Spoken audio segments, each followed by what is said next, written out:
నేను కూడా మీ మధ్యలో ఆరాధన చేయడం నాకు గొప్ప భాగ్యమని దేవుడు ఆ సమయాన్ని ఇచ్చినందుకు దేవుని ఎంతగానో స్తుతిస్తున్నాను. నన్ను ప్రేమించి మరి ఈ సమయం ఇచ్చినందుకు దేవుని దాసులకు వందనాలు తెలియజేస్తున్నాం. ప్రత్యేకంగా మా ప్రియులందరికీ కూడా ప్రేమవందనాలు. దేవునిలో అందరూ బాగున్నారని నేను అనుకుంటున్నాను. ఉదయకాలంన మన ధ్యాన నిమిత్తమై తిమోతికి రాసిన మొదటి పత్రికలో 6వ అధ్యాయము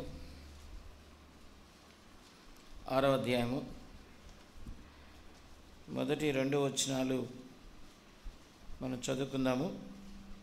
దేవుని గ్రంథాన్ని తెరిచి చూడండి. అపోస్తలుడైన పౌలు తిమోతికి రాసిన మొదటి పత్రిక 6వ అధ్యాయము మొదటి 2 వచనాలు. దేవుని నామమును ఆయన బోధయు దూషింపబడకుండునట్లు దాసత్వమును కాడి క్రింద ఉన్నవారందరూ తమ యజమానులు పూర్ణమైన ఘనతకు పాత్రులని ఎంచవలెను. విశ్వాసులైన యజమానులు గల దాసులు తమ యజమానులు సహోదరులని వారిని తృణీకరింపక తమ సేవాఫలము పొందువారు విశ్వాసులను ప్రియులనై ఉన్నారని మరి ఎక్కువగా వారికి సేవ చేయవలెను. ఈ సంగతులు బోధించుచు వారిని హెచ్చరింపుము. ప్రార్థన చేసుకుందాం. ప్రేమ కలిగిన తండ్రి, జీవము గల కృప కలిగిన తండ్రి, నీకు వందనాలు స్తోత్రాలు. ఉదయకాలంన నీ ప్రేమ కృప మహదైశ్వర్యమును ప్రభువా నాయన మీ యొక్క ఆరాధన మా ప్రభువా మా తండ్రి సంధిలో మా ప్రభువా మేము తెలుసుకోవడానికి కృప చూపించారు. నిజమే తండ్రి, మునుపు మా తండ్రి మేము పాపము చేత అపరాధము చేత చచ్చినవారు అయినప్పటికీ ప్రేమించి మా తండ్రి మా ప్రాణమును సేద తీర్చి నాయన సంకటములన్నీ తొలగించి అయ్యా నీ కృపలో నాయన మేము చేసిన నాయన మా తండ్రి పాపమునకు ప్రతిఫలం ఇవ్వలేదు, కానీ మీ కృపను మాకు దానముగా ఇచ్చినందుకు స్తోత్రం. ఇప్పుడున్న స్థితి కేవలం అయ్యా నీ కృప నీ జాలి కరుణని నీకు చెల్లిస్తున్నాం. ఈ స్థితిని బట్టి ప్రభువా నాయన మా తండ్రి ఏమిచ్చినా రుణస్థులమని అయ్యా నీకు మా తండ్రి మరొకసారి నమస్కారం చేస్తున్నాం. ప్రభువా ఉదయకాలంన నాయన నిలబడిన మీ దాసుడును నిష్ప్రయోజకుడినని అయ్యా మీరు హెచ్చవలసింది, నేను తగ్గవలసింది. ఈ మాటలు మీరు మాట్లాడితే క్షేమం ఉంటుంది. జ్ఞానము లేని వాడిని ఒప్పుకొనుచు చేరువచ్చిన ప్రియులు మా తండ్రి నాయన అధికమైనటువంటి వాక్యము తెలిసిన వారు కనుకనే ప్రభువా మిమ్మల్ని వేడుకుంటూ ప్రభువా సహాయం చేయమని యేసు ప్రభు పరిశుద్ధమైన నామమును అప్పగించుకొని స్తోత్రం చెల్లించి ప్రార్థించి అడిగి వేడుకుంటున్నాము తండ్రి. ఆమేన్ ఆమేన్. ప్రియులారా, సేవకుడు దేవుని మీద ఆనుకొని బలముగా సంఘములో మాట్లాడుతున్నప్పుడు అనేక మంది జ్ఞానము కలిగి దేవుని బిడ్డలుగా వారు మార్పు చెంది బలమైనటువంటి విశ్వాసులుగా వారు ఉంటారు. ఈ సంఘంలో అలాంటి వారు మంది ఉన్నారు అని నాకు తెలుసు. ఎందుకంటే దేవుని దాసులు దేవుని మీద ఆధారపడి మీకు వాక్యం అందిస్తున్నారు. అదే సమయంలో మరి మీరు కూడా ప్రభునందు విశ్వాసం ఉంచి మరి దేవుని ఎంతగానో మరి సేవిస్తున్నట్టుగా మరి అర్థమవుతుంది. ఉదయకాలంన మరి దేవుని యొక్క కృపను బట్టి నాకు ఇచ్చిన పరిధిలో మరి దేవుని ఆరాధన చేసి నేను ఆలోచన చేస్తున్నప్పుడు నాకు ఇచ్చిన తలంపులు ఏంటంటే, తిమోతికి రాసిన మొదటి పత్రికలో 6వ అధ్యాయంలో 2 వచనాలు నేను చదివి ఉన్నాను. ఆ 2 వచనాలు మీకు తెలియనివి కాదు, కానీ అందులో కొంత మనకు అర్థమయ్యేలాగున లేదా అందులో మనము నేర్చుకోలాగున కొన్ని మాటలు అందులో ఉన్నాయి. అవేమిటంటే, తిమోతిని హెచ్చరిస్తూ ఈ సంగతులు బోధించుము, వారిని హెచ్చరించుము అన్నాడు. తిమోతిని అపోస్తలుడైన పౌలు ఎఫెసులో నిలిచి వారికి బోధ చేయమని చెప్పాడు. ఎందుకంటే ఎఫెసీలు పేరుకు మంచిగా ఉంటారు కానీ లోపల వారి జీవితాలు బాగులేవు. ఎఫెసీ అంటే ఏంటో తెలుసా? మరలా దాసత్వం కింద చిక్కుకున్న వాడు ఎలా ఉంటాడంటే ప్రియులారా, వాడు దాసుడిగా బ్రతకుడు. వాడు దేవుని నామమును దూషించేవాడుగా ఉంటాడు. దేవునికి అవమానం తీసుకొచ్చేవాడుగా ఉంటాడు. దేవుని నామమును దూషించేవాడు, దేవుని నామమునకు అవమానం తీసుకొచ్చేవాడు. ఇప్పటికే ఎన్నోసార్లు ఈ వారం అంతా లేదా ఈ సంవత్సరం అంతా మన సంవత్సరాల్లో ఎన్నోసార్లు దేవునికి దూషణ కలిగించేటువంటి ప్రవర్తన మనలో ఉంది. అందుకే దేవుడు ఏదైతే నీలో ఉందో, ఏదైతే నీ హృదయంలో చీకటిగా పెట్టుకొని ఉన్నావో దానిని దేవుడు టచ్ చేస్తూ ఉన్నాడు. ఉదయకాలంలో మనం అందరం ఒప్పుకొని తీరాలి. మనం ఇంకనూ పాపమునకు దాసులుగానే ఉన్నాం. ఆ కోణాన్ని దేవుడు మాట్లాడుతుండగా ప్రియులారా గమనించండి. దేవుడు మాట్లాడుతుండగా దయచేసి అంగీకరించండి. అయ్యా ఫలాని దాంట్లో నేను బలహీనుడను, అయ్యా ఫలాని దాంట్లో నేను తప్పిపోతున్నాను, కాబట్టి దయతో క్షమించు. అదిగో మా తండ్రి, నాకు ఇవ్వబడినటువంటి ఆ కృపా మహదైశ్వర్యం ఎంతో గొప్పది. నీవు నాకు ఉన్నతమైన వాడవు. అలాంటి గొప్ప దేవుడు నాకుండగా అయ్యా ఇలాంటి దాన్ని నేను వదిలిపెడతాను, నాకు బలము చాలట్లేదు, నీవే కృప చూపించి నన్ను అయ్యా పరిశుద్ధినిగా చేయమని దేవుని సన్నిధిలో మొరపెట్టుకోవాలి, దేవుని సన్నిధిలో అడగాలి. ఉదయకాలమున మరలా మనం దాసత్వం అనే కాడి కిందకి వెళ్లకుండా యజమానుడు పూర్ణమైన ఘనతకు పాత్రులని ఎంచేటట్టుగా మనం ఆయనకు సేవ చేయాలి. ఇలాంటి వారిని, ఇలాంటి సంఘాన్ని దేవుడు ఎప్పుడు చూస్తాడో అర్థం కావట్లేదు. భూమి మీద ఉన్న ప్రతి సమాజము దేవుని కొరకైన బిడ్డలు వారు కూడుతూ ఉండగా ప్రియులరా, దేవుడు ప్రేమ కలిగిన దేవుడు అనుదినము వారితో మాట్లాడుతున్నాడు, తన ఆత్మతో మాట్లాడుతున్నాడు. నిన్ను సరిచేయాలని ఒక పరిశుద్ధునిగా, నిర్దోషిగా, నిష్కల్మషుడుగా, దేవుని ఎదుట పాపము లేనివాడిగా నిలబెట్టి అలాంటి వారిని చూచి ఎంతో సంతోషపడాలని చూస్తున్నాడు. కానీ మనం రోజు రోజుకి ఆయన సన్నిధిలో ఏదో ఒకటి పూసుకొని ఆయన దగ్గరికి రావడం, ఆయనతో కడిగించుకోవడం, పోవడం. అది అర్థమవుతుందా? వారం వస్తున్నాం నిజమే. దేవుడు ఆ రొట్టె రసం చూసినప్పుడు దాన్ని జ్ఞాపకం చేసుకున్నప్పుడు అయ్యా ఈ వారమంతా ప్రభువా నేను పాపం చేశాను, దయతో క్షమించయ్యా అనగానే ఆయన కడుగుతాడు, అందులో పాలు పప్పులు పొందుతాం. మరలా వారాన్ని దేవుడు ఇస్తాడు. ఈ వారమైనా నా బిడ్డ ఎంతో శ్రేష్టంగా పరిశుద్ధుడిగా వస్తాడనుకుంటే ఆ వారంలో కూడా మనం అలాగే వస్తాం. ఇది నిజమా కాదా?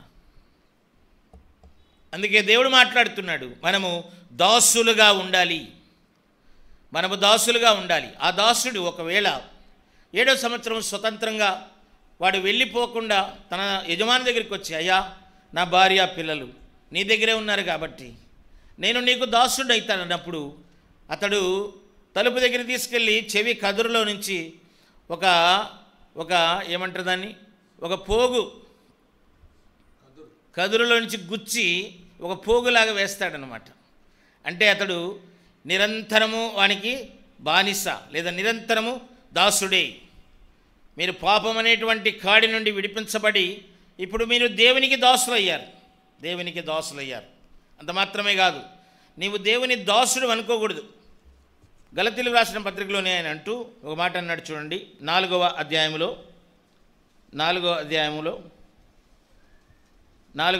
మాట్లాడుతూ 30వ వచనం చూడండి. ఇందును గూర్చి లేఖనము ఏమి చెప్పుచున్నది? దాసిని దాని కుమారుని వెళ్ళగొట్టుము. దాసి కుమారుడు స్వతంత్రురాలి కుమారునితో పాటు వారసుడై ఉండడు. సహోదరులారా, మనము స్వతంత్రాలి కుమారులమే గాని దాసి కుమారులము కాము.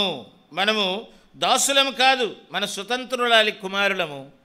మనం ఇప్పుడు దేవుని దాసులం.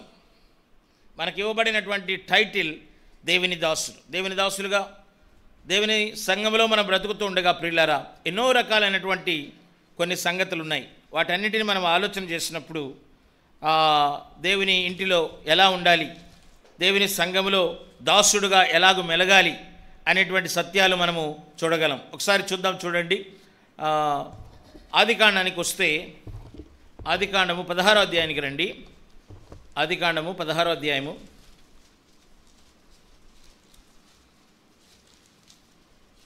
16వ అధ్యాయంలో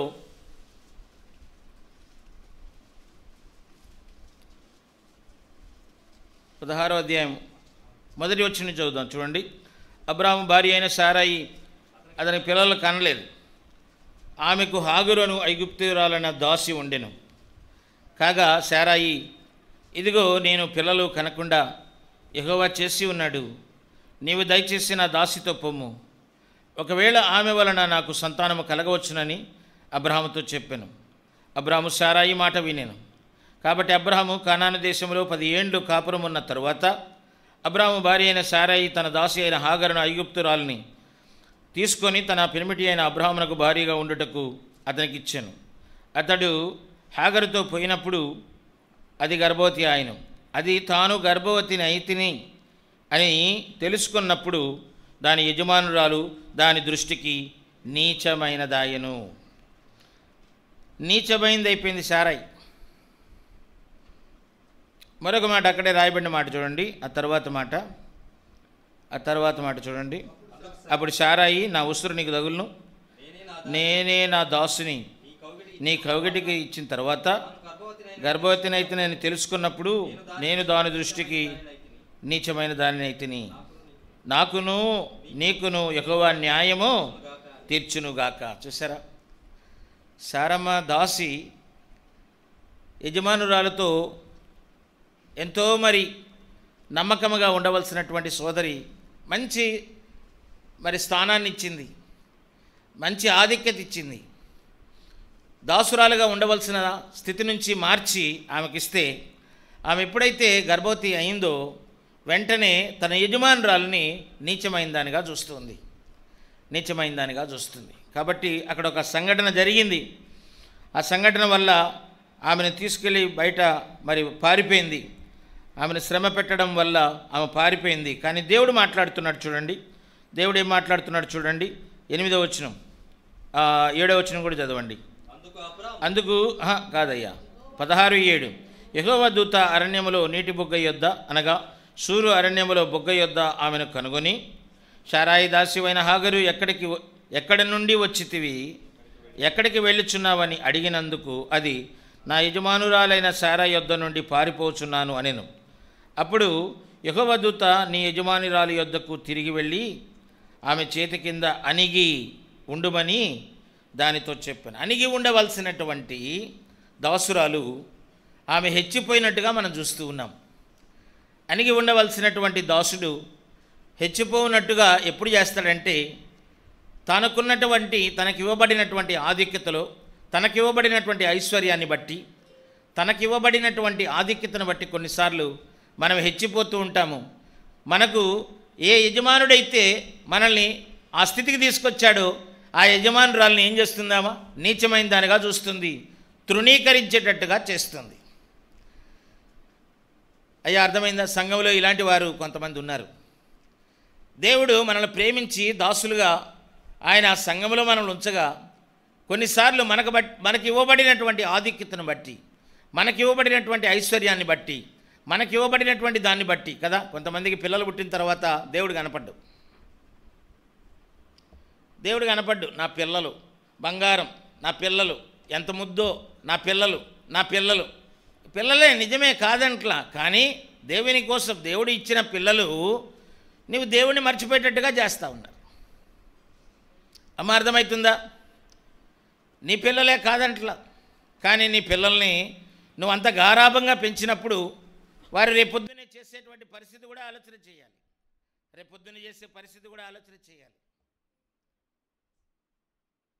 ఇస్సాకు 2 కుమారులు ఉన్నారు. పెద్దవాడి పేరు ఏశావు, చిన్నవాడి పేరు యాకోబు గుడారంలో నివసించాడు, ఏశావు అరణ్యంలో నివసించేవాడు. ఏశావు ఎలాంటి వాడంటే వాడు అడవిగాడితో సమానమైన వాడు. ఇస్మాయిలు అంతేలేండి. ఏశావు కూడా అలాంటి వాడే, దేశ దిమ్మరి లాంటి వాడు, వేటగాడు. బయటికి వెళ్ళి ఎంతో వారికి వేట ఆడిన మాంసం తీసుకొచ్చి వారిని ముద్దుపరుస్తున్నాడు. కానీ వాని మనసులో ఉన్నటువంటి ఏంటంటే ఎదురాడినటువంటి వారికి తిరుగుబాటు చేసేవాడుగా ఉన్నాడు. అందుకే ఆమె అనింది, అయ్యా, ఈ కానానులో ఉన్నటువంటి స్త్రీలను పెళ్లి చేసుకోవద్దు, వారు ఎంతో మమ్మల్ని హింసించారు, నీ తండ్రిని నన్ను ఎంతో హింసించారంటే వాడు మళ్ళా ఇంకో పెళ్లి చేసుకొచ్చుకున్నాడు. వాడు పోయి చేసుకొచ్చడమే కాదు, తీసుకొచ్చి విసికించెను, వారి ప్రాణాలు విసికించెను అని రాయబడి ఉంది 27వ అధ్యాయంలో. ఇలాంటి వారు లేకపోయారా? దేవుడు ఏదైనా మనకు ఐశ్వర్యం ఇచ్చినప్పుడు, మనకు ఏదైనా గొప్ప ఆధిక్యత ఇచ్చినప్పుడు, మన జీవితాల్లో శ్రేష్టమైన ఈవులు ఏదైనా ఇచ్చినప్పుడు వాటిని బట్టి దేవునికి కృతజ్ఞుడిగా బ్రతకవలసినటువంటి మనం ఏం చేస్తున్నామంటే కొన్ని విషయాల్లో హెచ్చిపోతూ ఉంటాం. హెచ్చిపోవడం ప్రియులారా గమనించండి, మరలా తిరిగి దాస్యమనే కాడి కిందికి వెళ్ళిపోవడమే. దాస్యమనే కాడి కిందికి వెళ్ళిపోయే ఒక గొప్ప సూచన ఏంటంటే సంఘంలో మనల్ని మనం హెచ్చించుకోవడం. అందుకే సమూయేలు గ్రంథంలో 2వ అధ్యాయంలో రాయబడి ఉంది, నన్ను తృణీకరించువారు తృణీకరించబడతారు అనింది. ఎవడైతే దేవుని తృణీకరిస్తాడో వాడు తృణీకరించబడతాడు. వాడి జీవితంలో ఏదో ఒక రకమైన కష్టం, నష్టం, ఇరుకు, ఇబ్బంది ఖచ్చితంగా వస్తుందండి. నీకు ఇవ్వబడినటువంటి ఆధిక్యతతో నీవెప్పుడైతే దేవుణ్ణి విస్మరిస్తావో ఖచ్చితంగా నీ జీవితంలో ఖచ్చితంగా దేవుని తృణీకారం వస్తుంది. దేవుడు వదిలిపెట్టేస్తాడు. దేవుని ఎడబాటు నువ్వు చూస్తావు. దేవుని కృప దూరమైనప్పుడు, దేవుని ఆత్మ నీకు దూరం అయిపోయినప్పుడు సౌలు ఎలాగున విలువెల్లాడాడో, సౌలు ఎలాగున దురాత్మ పాలయ్యాడో అలాంటి పరిస్థితికి నీవు వస్తావు. అలాంటి పరిస్థితికి రావడానికి దేవుడు ఇష్టపడలేదు. నిన్ను ప్రేమించాడు కాబట్టి దేవుడు నిన్ను హెచ్చరిస్తున్నాడు, సరిచేసుకోమని దేవుడు మాట్లాడుతున్నాడు. అదే కాలంన అలాంటి పరిస్థితి ఉందేమో ఒకసారి ఆలోచన చెయ్యి. నువ్వు దాసుడు అయి ఉండగా నీకు మంచి ఆధిక్యత ఇచ్చినప్పుడు ఆ స్థితి దేవుని బట్టి కలిగిందని నువ్వు రుణస్థుడివని కృతజ్ఞతాస్తుతులు చెల్లించేవాడుగా దేవుని ఎదుట ఒక చక్కని దాసునిలాగా గమనించి నువ్వు చేయాలి. కానీ హెచ్చిపోయినప్పుడు దేవుడే మాట్లాడుతున్నాడు, హాగరు ఎక్కడి నుంచి వచ్చితివి, నువ్వు ఎక్కడి నుంచి వచ్చావు, నీ స్థితి ఏంటి, నువ్వు ఎక్కడి నుంచి వచ్చావు, ఆ స్థితిని మర్చిపోయావు. నువ్వు దాసురాలుగా ఉన్నావు, ఐగుప్తురాలుగా ఉన్నావు, నువ్వు చెడిపోయిన దానిలాగా ఉన్నావు. అలాంటి నిన్ను తీసుకొచ్చి దేవుడు ఒక స్థితి కల్పించాడు. అంత మాత్రమే కాదు, ఈరోజు నీవు శారా అంతటి దానిగా మార్చబడినప్పుడు ఆమె అడిగి ఉండకుండా ఆమె హెచ్చిపోతుంది. పిల్లరా, ఇలాంటి పరిస్థితి ఉందేమో ఒకసారి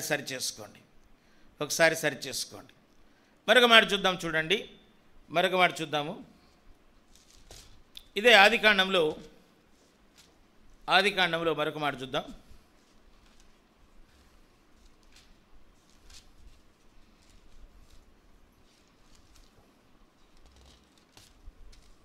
ముప్పై అధ్యాయానికి రండి. 30వ అధ్యాయము మొదటి వచనం చదువుతున్నాం. రాహేలు తాను యాకోబునకు పిల్లలు కనకపోట చూచి తన అక్క యందు అసూయపడి యాకోబుతో, నాకు గర్భఫలము నిమ్ము, లేని ఎడల నేను చచ్చెదను అనెను. యాకోబు కోపము రాహేలు మీద రగులుకొనగా అతడు, నేను నీకు గర్భఫలము ఇయ్యకపోయిన దేవునికి ప్రతిగా ఉన్నానా అనెను. యాకోబు ఎంత చక్కగా మాట్లాడుతున్నాడు. భార్యాభర్తలు ఇద్దరి మధ్య ఉన్నటువంటి ఈ సంభాషణ ఆలోచన చేస్తే యాకోబు ఏమంటున్నాడు, గర్భఫలము ఇవ్వనటువంటి దేవునికి ప్రతిగా నేనున్నానా అని మాట్లాడుతున్నాడు. గర్భఫలం ఇచ్చేవాడెవరు? దేవుడే. దానము, విత్తనము, గర్భఫలము దేవుడిచ్చేటువంటి బహుమానం. నీ జీవితంలో ఏదైనా సరే దేవుడు ఇవ్వాల్సిందే. అయ్యా, నాకు ఇది లేదు, అది లేదు అనుకోవద్దు. నువ్వు ధారాళంగా అడిగినప్పుడు దేవుడు సమస్తమును నీకు ఇచ్చేవాడుగా ఉన్నాడు. నువ్వు అడగటమే కద్దు, దేవుడు ఇచ్చేవాడుగా ఉన్నాడు. మనం పుచ్చుకునేవారుగా ఉన్నాం. మనము అలాగున పొందేవారముగా ఉన్నప్పుడు ప్రియులారా గమనించండి, దేవునికి సమీపంగా ఉండి దాసుడుగా ఉండి, అయ్యా నా పరిస్థితి ఇది అని చెప్పుకున్నప్పుడు, నువ్వు ప్రార్థనాపరుడుగా ఉన్నప్పుడు దేవుడిని ప్రార్థనను అంగీకరిస్తాడు. తిమోతి పత్రికలోనే రాయబడిన మాట ఏంటంటే, పవిత్రమైన హృదయం నుండి, నిష్కల్మషమైన మనస్సాక్షి నుండి, మంచి విశ్వాసం నుండి కలుగునది మంచి ప్రేమ అని మాట్లాడుతున్నాడు. మరి నిష్కలంకమైనటువంటి మనస్సాక్షి అంటే నీ హృదయంలో దోషారోపణ లేకుండా ఏదైతే నిన్ను దోషారోపణ చేస్తుందో అది దేవుని ఎదుట సమ్మతి పరుచుకొని పవిత్రమైనటువంటి హృదయం కలిగినటువంటి వాడుగా దేవుని ఎదుట నువ్వు ప్రార్థన చేయాలి. పవిత్రమైన చేతులెత్తి, అయ్యా నాయనా, నీవు నాకు ధారాళంగా ఇచ్చేవాడు, నీవు సర్వకృపానిధి యగు తండ్రివి, నీవు మరి ధనవంతుడైనటువంటి దేవుడవు. అన్ని విషయాల్లో దేవుడు ఆయన ధనవంతుడే, ఆయన అన్నీ కలిగినటువంటి వాడుగా ఉన్నాడు. శ్రీమంతుడగు దేవుడు అని రాయబడి ఉంది. శ్రీమంతుడగు దేవుడు, శ్రీమంతుడంటే అన్నిటిలో ఉన్నవాడినే శ్రీమంతుడు అంటాడు. ఉన్నవాడు అనువాడు ఆయన శ్రీమంతుడు. ఆయన అన్నీ ఆయన ద్వారానే కలిగాయి కాబట్టి ఆయన ధారాళంగా ఇవ్వడానికి ఇష్టపడతాడు. గర్భఫలము కానీ ఐశ్వర్యము కానీ ఏదైనా సరే, నీ జీవితంలో ఏది కావాలైనా సరే అది దేవుడు ఇచ్చేవాడుగా ఉన్నాడు. అమ్మ, నేనేమి ఇన్సూరెన్స్ ఇవ్వట్లేదు, నీ విశ్వాసాన్ని బట్టే అది నీకు వస్తుంది, అంతేగాని నీ విశ్వాస ఫలము లేకుండా నాకు ఎందుకు దేవుడు ఇవ్వట్లేదు, ఎందుకు నాకు కలగలేదు, ఎందుకు నాకు ఇలాగుంది, నా జీవితం ఎందుకు ఇలాగుంది అని ప్రశ్నలు చేసేవాళ్ళు చాలామంది ఉన్నారు. ఒకసారి పరీక్ష చేసుకో. దేవుని ఎదుట నీ హృదయం సరిగా ఉందా? దేవుని ఎదుట మన హృదయం దోషారోపణ ఏదైనా చేస్తూ ఉందా? మంచి మనస్సాక్షి కలిగిన వాడుగా దేవుని ఎదుట ఉన్నావా? అమ్మ, అర్థమవుతుందా? దేవుడు ఒక్కసారి టెస్ట్ చేశాడు ఎవరిని? దావీదుని. దావీదు ఆ పాపం చేసినవాడు, ఆ పొరపాటు చేసినవాడు నీవే అనగానే దావీదుకు ఒక్కసారిగా దేవుని ఎదుటికి తిరిగాడు. ఎట్లా తిరిగాడు? ఆయన అంటున్నాడు, అయ్యా నా అంతరంగమును అయ్యా నువ్వు కడుగు, నీ రక్తముతో కడుగు, హిస్సోపుతో నన్ను కడుగు, అయ్యా విరిగి నలిగిన హృదయం, అయ్యా నువ్వు అలక్ష్యము చేయవు, నేను పాపంలోనే పుట్టాను, పాపంలోనే పెరిగాను. అయ్యా ఒక్కసారిగా చివుక్కుమని లేచాడు. కొంతమందిని ఎన్నిసార్లు కొట్టినా సరే లేయడానికి ఇష్టపడరు. వాత వేయబడిన మనస్సాక్షి కలిగిన వారు ఎప్పుడు కూడా ఎన్నిసార్లు కొట్టు, ఎన్నిసార్లు చెప్పు, ఎన్నిసార్లు మాట్లాడు, వారు తిరగరు. వారు దేవుని వైపుకు తిప్పుకునేటువంటి మనస్తత్వం ఉండదు. అలాంటి వారు ఎలా మాట్లాడతారంటే రాహేల్లాగా మాట్లాడతారు. రాహేలు ఏమంటుందంటే యాకోబుకు పిల్లలు కనకపోవడం చూసి తన అక్క యందు అసూయ పడిందంట. అసూయ అనేది వచ్చేసింది. ఆమెకు పిల్లలు వరుసగా 1, 2, 3, 4 పుట్టేలేకే ఈమెకు అసూయ పుట్టింది. చూసారా, మనలో ఉన్నటువంటిది మరొక కోణం ఏంటంటే అసూయ. ఈ అసూయ అనేది అందరికీ ఉంటుంది, నాకు కూడా ఉందండి, నాకు కూడా ఉంది. చాలాసార్లు నేనేం చేస్తానంటే అసూయను లోపల ఎట్లా చేస్తానంటే దాన్ని దిగగొడతానమాట. దాన్ని ఏం చేస్తానంటే సుత్తి తీసుకొని నలగొట్టేస్తాను. ప్రభువా, నీ పిల్లలతో నేను అసూయ పడకూడదు. అమ్మా, ఎన్నిసార్లు అసూయపడ్డావు? ఎవరితో అసూయపడలా, సొంత అక్కతోనే అసూయపడుతుంది. మన కుటుంబాల్లో ఎన్నోసార్లు అసూయపడుతుంటాం. సంఘంలో అయితే ఇంకా చెప్పని అవసరం లేదు. ఎన్నోసార్లు అసూయ, ద్వేషాలు, ఈర్ష్య, కక్షలు, వీటి వల్ల కుటుంబాల్లో ఎన్ని కలహాలు, సంఘంలో ఎన్ని రకాలైనటువంటి అపోహలు, ఎన్ని విపరీత వాదాలు, ఎన్ని రకాలైనటువంటి ఆలోచనలు, నీకు దేవునికి దూరంగా ఉండేటువంటి ఆలోచనలు నీకు కలుగుతున్నాయో ఒకసారి ఆలోచన చెయ్యి. ఇలాంటి ఆలోచనలకు దూరం అవుదాం. దేవుడు ఇచ్చేవాడు, నేను పొందేదానని ఆ మనసులో అనుకోవట్లేదు. అయ్యా నాకు గర్భఫలం నిమ్ము అని మాట్లాడుతుంది. గర్భఫలం నిమ్ము అంత మాత్రమే కాదు, ఆమె చేసిన పని ఏంటంటే చూడండి, మరొక అధ్యాయానికి రండి. 31వ అధ్యాయము 34వ వచనం, 32వ వచనం. ఎవని యొద్ద నీ దేవతలు కనబడుదురో వారు బ్రతకకూడదు, నీవు నా యొద్ద నుండే వాటిని మన బంధువులు ఎదుట వెతికి నీ దాన్ని తీసుకుని లాబానుతో చెప్పాను. రాహేలు వాటిని దొంగిలినని యాకోబుకు తెలియలేదు. లాబాను గుడారంలో వెతికాడు, అవి దొరకలేదు. కాబట్టి 34లో అన్నాడు, రాహేలు ఆ విగ్రహములు తీసుకొని వంట సామాగ్రిలో పెట్టి వాటి మీద కూర్చుండెను. ఇలాగున ఆమె ఆ విగ్రహాలను దాచిపెట్టింది. ఈమె మరొక పని చేసింది. ఏంటంటే ఈమెకు దేవుడు సర్వకృపానిధి యొక్క దేవుడు, శ్రీమంతుడు దేవుడు అని తెలియక ఇంటి నుంచి కొన్ని దొంగలించి తీసుకొచ్చింది. అమ్మా, నీ పాత జీవితం నుంచి కొన్ని తీసుకొచ్చి లోపల పెట్టుకున్నావు. దేవుడు మాట్లాడుతున్నాడు, పాత జీవితంలో ఉన్నవి కొన్ని తీసుకొచ్చావు. ఇంకా కోపము, ఇంకా బోలా, అది పాతదే. అవునా? కొన్నిసార్లు ఎన్నో రకాలుగా మనము ఫ్రస్ట్రేషన్కి గురైపోతాం. దేవుడే నీ పక్షముగా వాదిస్తూ ఉండగా నీకెందుకు? తీర్పు తీర్చడానికి ముందుంటాం. We are in the first. ఎప్పుడు? జడ్జి చేయడానికి. నీవు ఇట్లా చేస్తాను అని మనం క్వశ్చన్ చేస్తాం. 3 ఏళ్ళు మనకు చూపిస్తున్నప్పుడు నువ్వేం చేస్తున్నావు? నిన్ను నీవు సరి చేసుకోకుండా, నిన్ను నీవు కడుక్కోకుండా, దేవుని సన్నిధిలో దీనుడిగా బ్రతకకుండా నిన్ను నీవు ఏం చేస్తున్నావంటే నీలో ఉన్నటువంటి విగ్రహాన్ని నువ్వేం చేస్తున్నావంటే ఇంకా దాచిపెడుతూ ఉన్నావు. రాహేలు విగ్రహాలు తీసుకొచ్చింది, దేవుని కృపను కనుగొంది, తన భర్త ఎలాగున అభివృద్ధి చెందుతున్నాడో తెలుసుకుంది. ఆ దేవుడు, మహిమగల దేవుడు నాకు కనపడినాడు, సర్వకృపానిధియగు దేవుడు యాకోబు మాట్లాడుతూ అన్నాడు, ఆ దేవుడు నాకు కలలో ఇలాగ మాట్లాడాడు అన్నప్పుడు ఆమె దేవుని గురించి ఆలోచన చేయక ఆమె విగ్రహాలు తీసుకొని ఇదే దేవుడు అనుకుంటుంది. పిల్లరా గమనించండి, తిరిగి మరలా దాస్యం అనే కాడి కిందకి మీరు వెళ్ళకూడదు. మీరు దేవుని దాసులైనప్పుడు ఇలాంటి వాటికి దూరంగా ఉండాలి. నీలో ఉన్నటువంటి విగ్రహం ఏదో దేవునికి తెలుసు, దాన్ని దాచిపెట్టవద్దు, దాన్ని బయటికి తీ. తాను ఏమి కొని తెచ్చుకుందో తెలుసా? తాను 12 బిడ్డను కనింది, బెన్యామీనుని కనింది. బెన్యామీనుని కనేటప్పుడు ఆమె అనింది, అమ్మా ఇదిగో కుమారుడు, చనిపోతా ఆమె పేరు పెట్టింది, బెన్నమ్మి అని పేరు పెట్టింది. బెనోని అంటే దుఃఖపుత్రుడు, నాకు దుఃఖము కలుగజేసేవాడని పెట్టింది. మొదటివాడు ఎలా పుట్టాడు? యోసేపు, ఫలించేటివాడు. యోసేపు ఎంతో గొప్ప ఫలితము, జీవితంలో ఎంతో ఉన్నతమైన స్థానానికి వెళ్ళేవాడు. కానీ బెన్యామీను చీల్చునట్టి తోడేలు అని రాయబడి ఉంది. ఏమైందమ్మా? చీల్చునట్టి తోడేలు.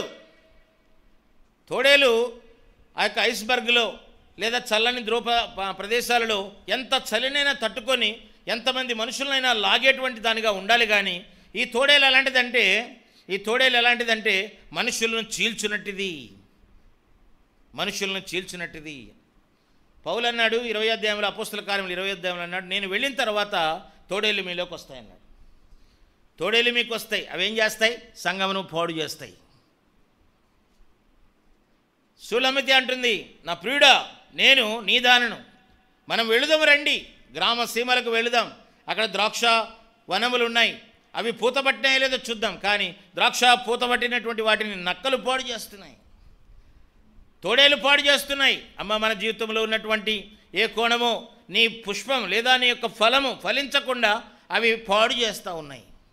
దేవునికి ఫలములు కావాలని ఆయన కోరుకుంటూ ఉన్నాడు. అంజూరపు చెట్టు దగ్గరికి వెళ్ళాడు, ఆకులు మాత్రమే చూశాడు, దాన్ని శపించాడు. ఏందబ్బా ఈ దేవుడు కాలంలో వచ్చి ఆకులు ఉన్నాయి, మరి ఫలాలు వస్తాయి కదా, అప్పుడు ఫలాలు అడుగుతున్నాడని అనుకుంటున్నాడేమో. కాదు, దేవుని ఆంతర్యము వేరు. నిన్ను ఆయన సృజించిన తర్వాత పూతపట్టావా? దేవుని కోసమై ఫలములు మరి నువ్వు కాచావా? ప్రేమ, విశ్వాసము, దీర్ఘశాంతము, దయాళుత్వము, ఇలాంటి ఫలములు నీలో ఉన్నాయా? ఒక్క ఫలమైనా ఉందా? అందరినీ ప్రేమించే గుణం ఉందా? దీర్ఘశాంతం ఉందా? దయాళుత్వం ఉందా? పిల్లరా గమనించండి, ఇలాంటివి నీలో ఉండాలి. అలాంటివి లేకుండా ఉన్నప్పుడు దేవుడు శపించేవాడిగా ఉన్నాడు. అందుకే బెనోని దుఃఖపుత్రులుగా. పిల్లరా, మన కుటుంబాల్లో దుఃఖం ఎందుకు వచ్చింది? మన కుటుంబాల్లో ఎందుకు ఆవేదన వస్తుంది? మన కుటుంబాల్లో ఎందుకు మనము ఫ్రస్ట్రేషన్కి గురైపోతున్నాం? ఎందుకు కోపానికి గురవుతున్నామంటే దేవుని ఎదుట సరిచేసుకోకుండా ఉన్నాం. తిరిగి మరలా దాస్యమనే కాడి కిందకి వెళ్ళిపోతున్నాం. అందువల్లనే దేవుడు మనతో మాట్లాడుతున్నాడు. ఉదయకాలంన ఏటిని దాచిపెట్టావో, వేటిని దొంగిలించావో, వేటిని విగ్రహాల్లాగా లోపల పెట్టుకున్నావో వాటిని ఆలోచన చేసి వాటిని విడిచిపెట్టమని దేవుడు మాట్లాడుతున్నాడు. వాటిని విడిచిపెట్టాలి. మరొక మాట చూద్దాము. ఆ మాట మనందరికీ తెలుసు. ఇక్కడే ఆదికాండంలోనే చూద్దాం. ఇంకొక చోట కూడా అవి చాలా సందర్భాల్లో ఉన్నాయి. యోసేపు గురించి మనం చూద్దాం. యోసేపు అన్నలు ఆయన మీద అసూయపడ్డారని, పగబట్టారని రాయబడి ఉంది. 37వ అధ్యాయము 5వ వచనంలో ఏముంది?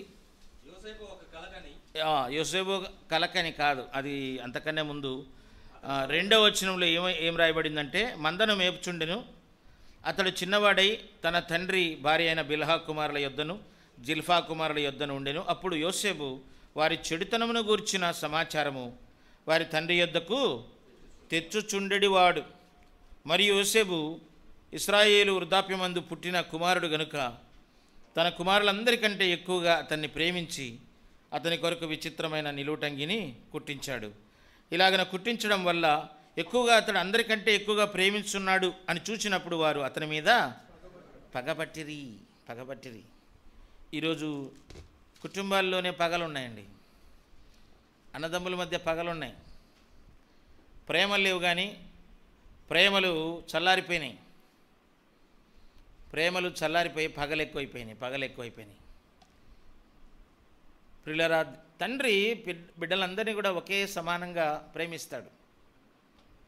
కానీ వారిలో తారతమ్యాలు ఏంటంటే, నాకంటే ఎక్కువగా నువ్వు అన్నని ప్రేమిస్తున్నావు, నాకంటే చెల్లిని బాగా ప్రేమిస్తున్నావు. ఈ తారతమ్యాలు ఎందుకు వచ్చాయి అని ఆలోచన చేస్తే, ఎందుకు వచ్చాయి మీరే చెప్పాలి. ఎందుకు వచ్చాయి తారతమ్యాలు? మనలో దాసత్వం అనే కాడి మరలా పునరావృతం అవుతుంది. పాపపు స్వభావము, ప్రిల్లరా గమనించండి, పాపపు స్వభావంలోనికి వెళ్ళిపోతున్నాం. అన్నలు యోసేపును చూచి నిజంగా ఎంతో సిగ్గుపడాలి. అయ్యో, వాడు చిన్నవాడైనప్పటికీ వాడు ఎంత మంచిగా, ఎంత పాపం లేకుండా పరిశుద్ధుడిగా, లేదా ఎంత నిష్కల్మషుడిగా జీవిస్తూ ఉన్నాడు. వాడు ఇలాంటి తప్పులన్నీ చేయట్లేదు, ఇలాంటి వాడిగా ఉన్నాడు అని తన ప్రవర్తన సరిచేసుకోవాల్సిన వాడు వారినే వాడి మీద పగబట్టి వాడిని చివరికి ఏం చేశారు? అదిగో దాతాని దగ్గర అక్కడికి తీసుకెళ్ళిపోయి అక్కడ గుంటలో వేసి వాడిని చనిపోయినాడని చెప్పి ప్రకటన చేశారు. చూసారా ప్రియులారా, గమనించండి. సంఘంలో ఉన్నటువంటి ఈ పరిస్థితి కూడా ఇలాగే ఉంది. సంఘంలో సహోదరుల మధ్య ఎన్నిసార్లు పగలు, సంఘంలో సహోదరుల మధ్య ఎన్నిసార్లు అసూయ ద్వేషాలు, ఎన్నిసార్లు కొట్టుకుంటున్నారండి. కొన్ని సంఘాల్లో నేను చూస్తుంటే కొట్టుకుంటున్నారు. పెద్ద సంఘాలు చీలిపోయినాయి, వాళ్ళల్లో వాళ్ళు కొట్టుకుంటున్నారు. దేవునికి ఎంత అవమానం, దేవునికి ఎంత దూషణ, దేవుని నిజంగా వీరు విశ్వాసులైనా అనేటట్టుగా ఉన్నాయి పరిస్థితులు. పిల్లరా గమనించారా? ఇది ఎక్కడి నుంచి వచ్చింది? మనలో పాపపు స్వభావం మృగములాగా చీల్చుకొని బయటికి రావడం వల్ల, తోడేలులాగా మనం అవుపోవడం వల్ల, మన హృదయం కఠినం అవడం వల్ల దేవుడు ఈ మాటలు మనతో మాట్లాడుతున్నాడు. మీకు సిగ్గు లేదని మాట్లాడుతున్నాడు. జఫన్యా గ్రంథంలో ఆయన అన్నాడు, సిగ్గులేని వారులారా అన్నాడు. 2వ అధ్యాయం చదవండి. జఫన్యా గ్రంథం 2వ అధ్యాయంలో, సిగ్గుమాలిన జనులారా కూడి రండి, పొట్టు గాలికి ఎగురునట్టు సమయము గతించుచున్నది. పొట్టు గాలికి ఎగురునట్టు సమయం గతించిపోయింది. ఇప్పటికే సమయం అయిపోయింది. మన జీవితంలో ఏమంటారు, పచ్చిగా చెప్పాలంటే సగం సంకనాకిపోయిందిరా అంటారు.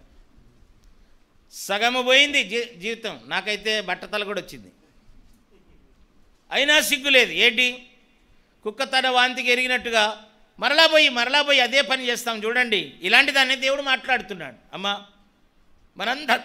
మనందరం కూడా దేవుని సన్నిధిలో ఇలాంటి వారమే. కానీ అలాంటి వారినే దేవుడు ఏం చేస్తున్నాడు? అలాంటి వారినే ప్రేమిస్తున్నాడు. దేవుడు ఎంత కరుణమయుడండి, దేవుడు ఎంత ప్రేమ కలిగిన వాడు, దేవుడు ఎంత కృపగలవాడు. ఉదయకాలమున ఆయన ప్రేమను, ఆయన కృపను జ్ఞాపకం చేసుకున్నప్పుడు, అమ్మ నీకోసమై వచ్చిన ప్రభు, ఆయన నీకోసమై ఆయన మరి ఎలాగునైపోయాడంటే కల్వరిగిరిలో శిలువ మీద మ్రాణు మీద వ్రేలాడుతూ అన్నాడు, ఎలోహి ఎలోహి లామా సబక్తాని అని మాట్లాడుతున్నాడు. నా దేవా నా దేవా, నా దేవా నా దేవా. ఎంత ఆక్రందన చేశాడు, ఎంత ఆక్రందన. నీవు నేను చేయవలసిన ఆక్రందన, నీవు నేను పొందవలసిన ఆక్రందనను ఆయన తొలగించి మనకేమో సంతోషం ఇచ్చాడు, సమాధానం ఇచ్చాడు, నెమ్మది ఇచ్చాడు కదా.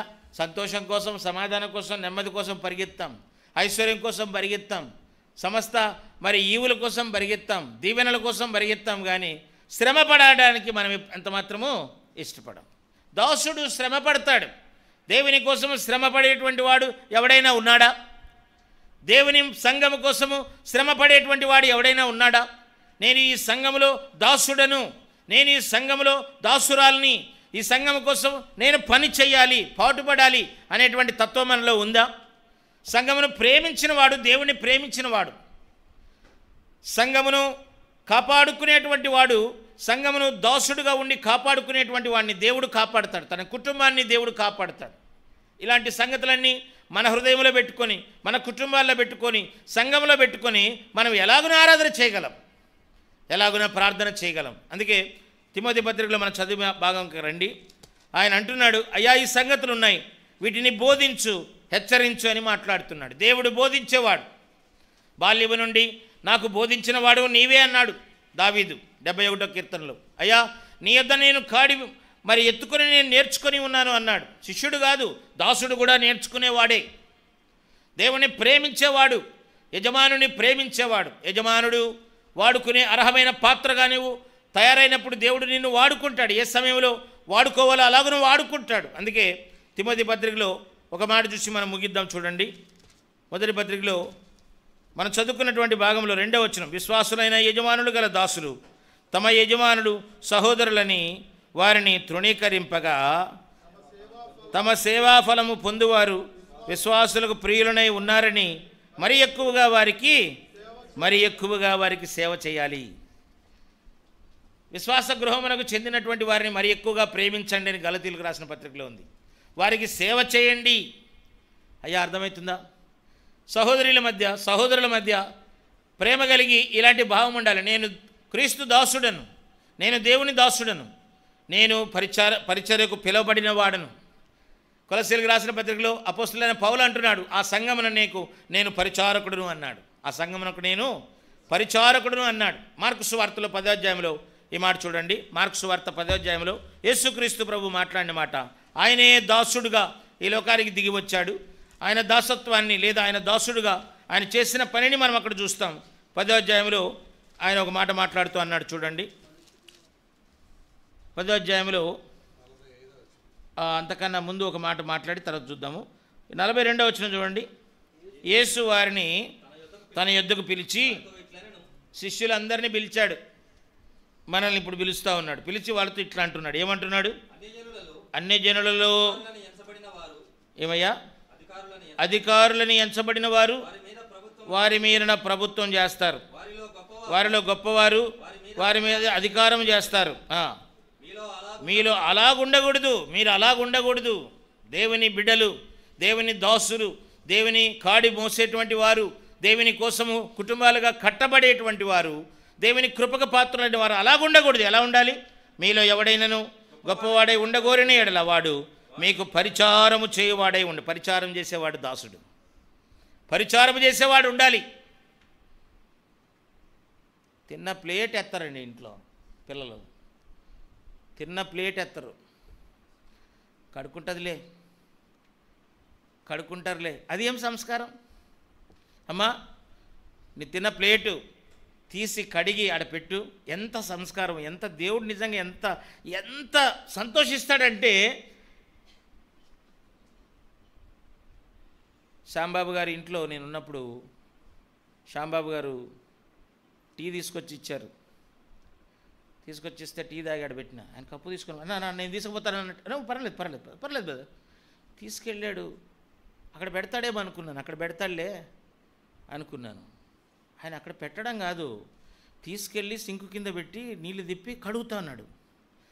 నాకు సిగ్గైపోయింది నిజంగా. అన్నా క్షమించన్నా ఇట్లే మాట్లాడినా. అన్నా క్షమించన్నా. బ్రదర్ ఉండండి, మీరు పర్లేదు, నేను దేవుని దాసుడను. నాకు ఇంకా ఏం చెప్పాలో అర్థం కాలే. మెంటల్ అయింది నాకు. 2 నిమిషాలు మెంటల్ అయిపోయి, దేవుని దాసులు ఇలాగ ఉండాలి, నేను అలాగ ఉండాలి. అయ్యా, దేవుని బిడ్డలకు సేవ చేయడం ఎంతో గొప్ప భాగ్యం. నువ్వు దేవునికి సేవ చేసినట్టు ఇలాంటి తత్వం ఉందా మనలో? ఇలాంటి మనసు ఉందా? ఇలాంటి మంచి మనస్సు కలిగి ఉండండి. మీరును కలిగి ఉండండి. క్రీస్తు యేసునకు కలిగిన ఈ మనసు కలిగి ఉండండి. ఆయన అంటున్నాడు, ఇప్పుడు 45వ వచనంలో మాట్లాడితే అంటున్నాడు, మనిషి కుమారుడు పరిచారం చేయించుకున్నట్టుకు రాలేదు కానీ పరిచారము చేయుటకు వచ్చాడు. పరిచారం చేయడానికి వచ్చాడు. దేవుడే పరిచారం చేయడానికి వచ్చాడు. దేవుడే నిన్ను నన్ను మరి తన బిడ్డలుగా తీసుకొని మనకు పరిచర్య చేయడానికి వచ్చాడండి. మనకు పరిచర్య చేస్తూనే ఉన్నాడు. అనాది కాలం మొదలుకొని ఇప్పటి వరకు మనకు పరిచర్య చేస్తున్నాడు. ఏంటో తెలుసా? నన్ను కడుగుతానే ఉన్నాడు. కడుగుతాను, నీ మైలు కడుగుతా అన్నాడు, నీ హృదయాన్ని కడుగుతా అన్నాడు. అమ్మ నిన్ను ఇంకా నీ చేతులు, ఆ నిర్దోషమైన చేతులు, దోషంతో నిండుకున్న చేతుల్ని, అపరాధంతో నిండుకున్నటువంటి ఆ చేతులను కడుగుతూనే ఉన్నాడు. నీ కాళ్ళను కడుగుతా ఉన్నాడు. అయ్యా ఎప్పుడు నా ఎదుట పరిశుద్ధుడిగా నిలబడతావు? ఎప్పుడు దేవుని బిడ్డగా, క్రీస్తు దాసుడుగా నిలబడతావు? ఎప్పుడు దేవుని బిడ్డగా నిలబడతావు? అయ్యా నువ్వెప్పుడైతే క్రీస్తు దాసుడువో అప్పుడే దేవుడు నీ యందు సంతోషపడతాడు. మనుషులను సంతోషపెట్టేవారుగా ఉండకూడదు. నువ్వు దేవుని సంతోషపెట్టేవాడైతే క్రీస్తు దాసుడు అన్నాడు గలతీయులకు రాసిన పత్రికలో. దేవుని దాసుడుగా నువ్వు బ్రతకాలంటే మనుషులను సంతోషపెట్టేవాడుగా, పైకి మాటలతో చెప్పేవాడుగా, రకరకాలైనటువంటివి కల్పించేవాడుగా, లోకంలో ఉన్నవన్నీ తీసుకొచ్చి సంఘంలో పెట్టి మనుషుల్ని ఆశ్చర్యపరిచేటట్టుగా, అబ్బురపరిచేటట్టుగా కాదు. మన ప్రభువు పరిచారకుడు, నేను పరిచారకుడను, నేను దాసుడను. అలాంటి మనస్తత్వము మనకు ఉండాలి. ఉదయకాలంలో అట్టి మంచి మనసు కలిగి మనం జీవించినప్పుడు ప్రియులరా, ఇది గొప్ప సంఘం అవుతుంది. దేవుడి దృష్టిలో అది విలువ కలిగినటువంటి సంఘం. ఆ సంఘమును దేవుడు ఎంతగానో హెచ్చిస్తాడు. విలువైనటువంటి సంఘమును దేవుడు ఎంతగానో దీవిస్తాడు. కుటుంబాల వారిగా మనం దీవించబడతాం. మన పిల్లల తరంతరము ఆయన సన్నిధిలో బ్రతికేటువంటి గొప్ప భాగ్యము దేవుడు మనకిచ్చాడు. కాబట్టి అలాగున చేస్తూ దేవుని సన్నిధిలో బ్రతకాలని ప్రేమతో నేను మనచేస్తూ దేవుడు ఈ మాటలు దీవించి ఆశీర్వదించునుగాక. చిన్న మాట నేను ప్రార్థన చేస్తాను, తదుపరి కార్యములు చేస్తారు. కృప కలిగిన తండ్రి, వందనాలు, స్తోత్రాలయ్యా. నీ దాసునిగా, నీ పరిచారకులుగా బ్రతికే భాగ్యము అయ్యా మీరు మాకు దయచేసి ఉండగా అలాగున బ్రతుకుటకు సాయం చేయండి. మా జీవితాల్లో రకరకాలైనటువంటి లోక సంబంధమైనవి పెట్టుకొని నాయన కుటుంబాల వారిగా నశిస్తున్నాము తండ్రి. సంఘముగా ప్రభువా మేము మొరపెట్టుకుంటున్నాం. అయ్యా నీ దాసులుగా బ్రతికే భాగ్యము దయచేయండి తండ్రి. ఉదయకాలంన ప్రతి కుటుంబము కూడా ఇలాంటి మనసుతో వెళ్ళుటకు సాయం చేయండి. నీ బిడ్డలంగా, నీ దాసులముగా, నీ కాడి మోసే బిడ్డలంగా చేయమని యేసు ప్రభు నామములోనే వేడుకొని ప్రార్థిస్తున్నాము తండ్రి.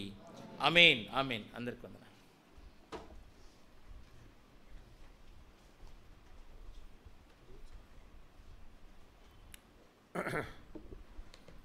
ఈరోజు మనం విన్న సందేశ సారాంశం దాసులై ఉండడం. నేను ఒక మాట చదివి తర్వాత దాంట్లో నుంచి మనం ఒక పాఠం నేర్చుకొని ముగించుకుందాం. గలతీయులకు రాసిన పత్రిక 5వ అధ్యాయం 13వ వచనం. గలతీ 5:13. అందరూ కలిసి చదవండి. గలతీ 5:13.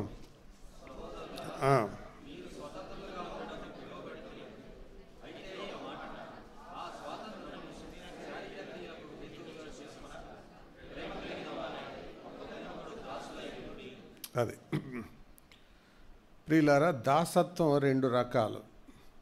ఒకటి ఒత్తిడితో చేసేది, 2 స్వతంత్రంగా చేసేది. ఒత్తిడితో చేసే దాసత్వంలో భయం ఉంటుంది, టెన్షన్ ఉంటుంది. స్వతంత్రంతో చేసే దాసత్వంలో ఇష్టపూర్తిగా ఉంటుంది. మనం సంఘములో ఈ దాసత్వాన్ని అలవర్చుకోవాలి.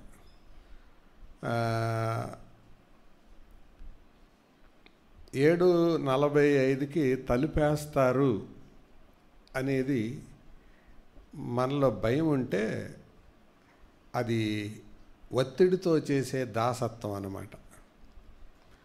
ఆ టైం లోపలే నేను ఉండాలి అనుకుంటే స్వతంత్రంగా చేసే దాసత్వం. మనకి ఏది ఎక్కువ ఉంటుంది చెప్పండి? భయంతో కూడింది ఎక్కువ ఉంటుందా, స్వతంత్రంగా చేసేది ఎక్కువ ఉంటుందా చెప్పండి?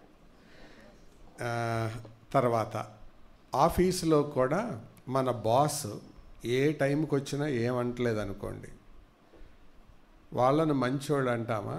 లేకపోతే టైంకి రాకపోతే అటెండెన్స్ రిజిస్టరు, లేకపోతే అది ఏమంటారు, అది బయోమెట్రిక్ మూసేసేవాడిని మంచోడు అంటాం. నిజం చెప్పండి, ఎవరు మంచోడు అంటాం మనం?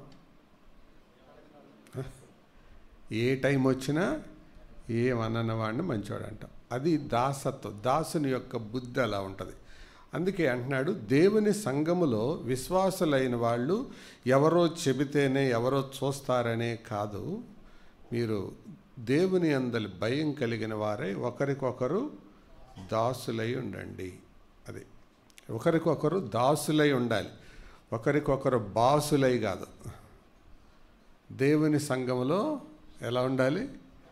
దాసులై. అది బాసులు ఎక్కువ, దాసులు ఎక్కువ? బాసులు ఎక్కువ ఉంటారు.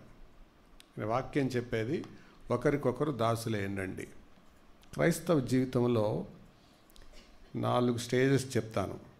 అంటే మనం ఆత్మీయంగా ఎదుగుతున్నాం అనడానికి ఈ 4 స్టేజెస్. స్టేజ్ నెంబర్ 1 దేవుని కుమారుడు అవడం. స్టేజ్ నెంబర్ 2 దేవుని శిష్యుడు అవడం. స్టేజ్ నెంబర్ 3 దేవుని స్నేహితుడు అవడం. స్టేజ్ నెంబర్ 4 దేవునికి దాసుడు అవడం. మళ్ళీ చెప్పండి. దేవుని కుమారుడు. నేను సొంతగా చెప్పలా, బిబ్లికల్ ఆర్డర్లో చెప్పాను. దేవుని కుమారుడు అవడం. యోహాను 1:12 తన్నెందరు అంగీకరించరో వారందరికీ దేవుని కుమారులయ్యే అధికారం ఇచ్చాడు. అది స్టేజ్ నెంబర్ 1. అలా అయినాళ్ళు 2వ స్టేజ్లోకి రావాలి. యోహాను 8:31 ఆయన నమ్మిన యూదులతో ఆయన ఇలాగన్నాడు, మీరు నా వాక్యమందు నిలిచిన వారైతే నిజముగా నాకు శిష్యులై ఉంటారు. So if you are a child of God, you should grow as a disciple of God. అది 2వ స్టేజ్. 3వ స్టేజ్ అక్కడితో ఆగకూడదు.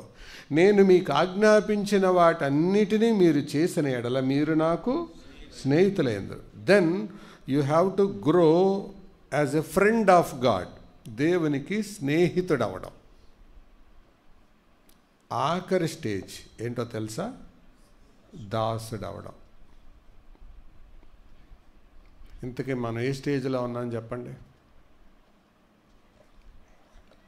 పిల్లోడా, శిష్యుడా, స్నేహితుడా, దాసుడా? ఏ స్టేజ్లో ఉన్నాం? అసలు పిల్లోడి స్టేజ్కి కూడా రాలేదా? అంటే నమ్మలేదా? బాప్తిజం పొందలేదా? అయితే అతను ఏ స్టేజ్లో లేవని అర్థం. సో కుమారుడు, శిష్యుడు, స్నేహితుడు, దాసుడు. ఈరోజు మనం విన్న సందేశం అది. స్వతంత్రంగా దాసత్వం, ఒకరికొకరు దాసత్వం.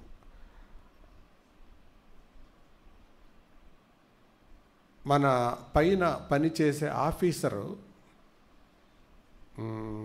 మంచినీళ్ళు తీసుకురండి, అలాగే సార్, తప్పకుండా సార్ అంటారు. ఎందుకు? ఆ లోబడకపోతే జీతం కట్ చేస్తాడు. లోపల ఇష్టం లేకపోయినా పైకి మాత్రం ఎంత నటిస్తారో. ఎస్పెషల్లీ పోలీస్ డిపార్ట్మెంట్లో మరి ఎక్కువ ఉంటుంది అది. నేను అది కొంతమంది పోలీసు వాళ్ళతో మాట్లాడినప్పుడు అడిగాను, ఏంటంటే అసలు మరీ ప్రతిదానికి ఎస్ సార్ ఎస్ సార్ అంటున్నారంటే, అన్న పైకే అన్న అలాగంటారు, లోపల తెగ తిట్టుకుంటారన్న. అది భయంతో చేసే దాసత్వం. కానీ ఇక్కడ గలతీ పత్రికలో ఏం చెప్తుంది? మీరు క్రీస్తునందలి భయమునెరిగి ప్రేమ కలిగి ఒకరికొకరు దాసులై ఉండండి. పై ఆఫీసరు మనకి మంచినీళ్ళు తెమ్మంటే ఒక పని చెబితే వణుక్కుంటా చేస్తాం కదా. ఒక తోటి విశ్వాస పని చెబితే చేస్తామా? సాకులు చెప్తామా? అందరికీ కంటి చూపే కానీ నోటి మాటలేదే. అదే మరి. అంటే ఏంటి? భయపడటానికి అలవాటయ్యాం. మీరేమనుకోకపోతే బ్రిటిష్ వారు పరిపాలించటం వలన స్లేవరీ స్పిరిట్ మనలో ఉండిపోయింది. భయానికే లొంగుతాం. ఇండియన్స్కి భయానికే లొంగుతారు. అందుకే చూడండి, పిల్లి అడ్డం వస్తుంది అంటే ముందు భార్యని పిలుస్తారు. సాలి పురుగు పడితే పిల్లి అడ్డం వస్తే కాకి. ఇదంతా ఏంటి? దాసత్వపు ఆత్మ, భయపడేది. స్వతంత్రంగా ఒకరికొకరు దాసులై ఉండండి అని ప్రభువు చెప్తున్నాడు. అది మనం పాటిద్దాం. తల వంచండి, ప్రార్థన చేసుకొని సెలవు తీసుకుందాం. దయగల పరిశుద్ధుడైన తండ్రి, మీ వందనాలు, స్తోత్రాలు. ఈ ఉదయకాలం మీ సన్నిధిలోనికి మేము చేరువచ్చి మిమ్మల్ని ఆరాధించుటలో మీరు కృప చూపారు. మీరు చేసిన మేళ్ళు, ఉపకారాలు తలపోసుకొనుటలో మీరు సహాయపడ్డారు. వందనాలు ప్రభువా. నీవేమై ఉన్నావో, నీవు మాకు ఏం చేశావో, నీవు మా పట్ల ఎంత కనికరం చూపావో, మేమెంత చెడిపోయిన స్థితిలో ఉన్నామో అటువంటి వారిపై నువ్వు చూపిన కనికరాన్ని జ్ఞాపకం చేసుకొని స్తుతించాం, ఆరాధించాం.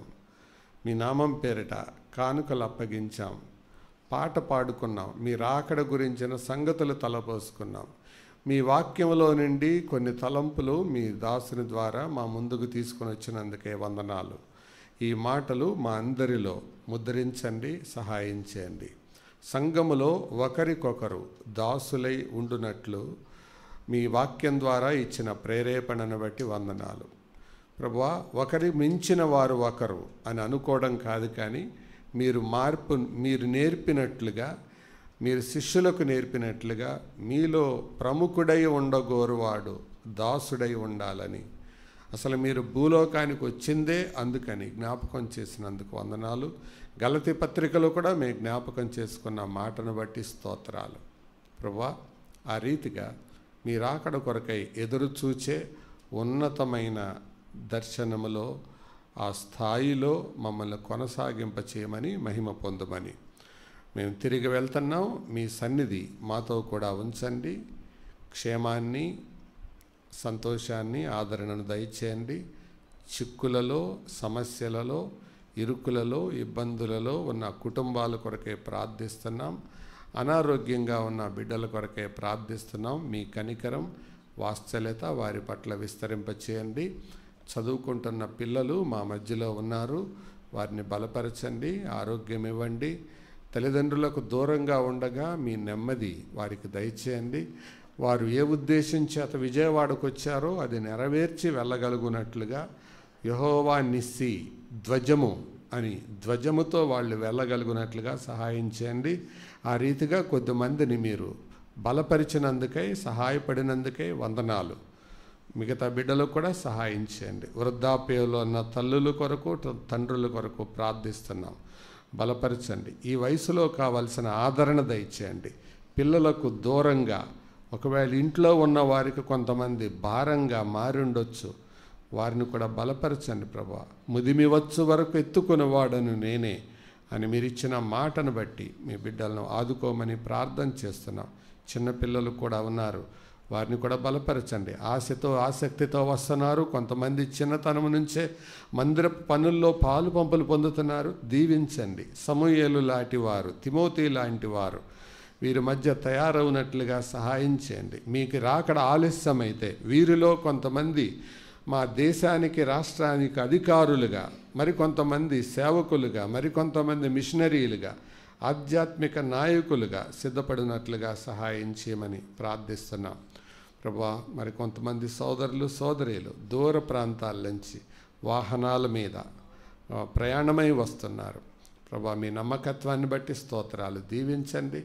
తిరుగు ప్రయాణంలో తోడైనండి. మెట్టుకు ఎవరు ఎక్కడున్నా, ఏం చేసినా రాకడ వెలుగులో, క్రీస్తు న్యాయపీఠపు వెలుగులో బ్రతకటానికి, సంఘములో ఒకరికొకరు దాసులై ఉండడానికి కృప దయచేయమని ప్రార్థన చేస్తూ, మరొకసారి ఈరోజు మీరు వినిపించిన వాక్య తలంపులను బట్టి స్తుతిస్తూ, మీ రాకడ కొరకై, ఈ వార పరిచర్య కొరకై, ప్రయాణాల కొరకై మమ్మల్ని ఆయత్తపరచమని. మేమేమైతే వింటున్నామో దీని అంతటికి ఒక దినాన లెక్క చెప్పాలి ప్రభువా. ఆ దినం కొరకు మమ్మల్ని అందరినీ సిద్ధపరచమని యేసు ప్రభు దివ్య నామమున వినయంతో వేడుకుంటున్నాము తండ్రి. ఆమేన్. తండ్రి అయిన దేవుని ప్రేమ, మన ప్రభువును రక్షకుడైన యేసు క్రీస్తు కృప, పరిశుద్ధాత్మ దేవుని సన్నిధి, సహవాసం, సమాధానం సదా మనతో ఉండి నడిపించును గాక. ఆమేన్. మంచిది. అందరికీ వందనాలు. సెలవు తీసుకుందాం.